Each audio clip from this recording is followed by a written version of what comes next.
Toy izao ndraiky avy amin'ny teny zaraina izay omenantsika anio. Fanahy miavaka no ao anatina olon'i Kristy. Andriamanitra dia fanahy.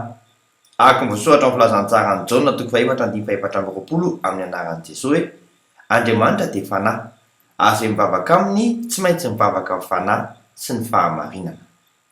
Io fanahy io no mitoetra ao anatinao olony sy mampiteny anao.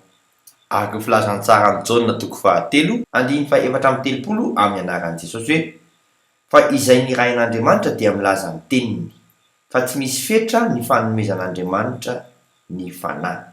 Tsy voatery ho azon'izao tontolo izao izany.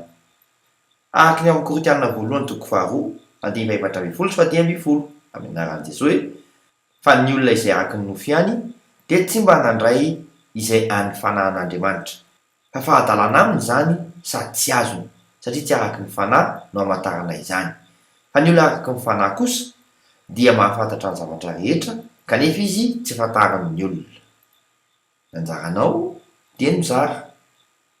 Vavaka isika raha eo, misaotra anao mampitony ahy, na mety lazainy ny hafa fa adala zao rehefa manambara ny hafatrao. Amin'ny anaran'i Jesosy Kristy velona avy any Nazareta. Amen. Manam-peona tompoko fiadanane.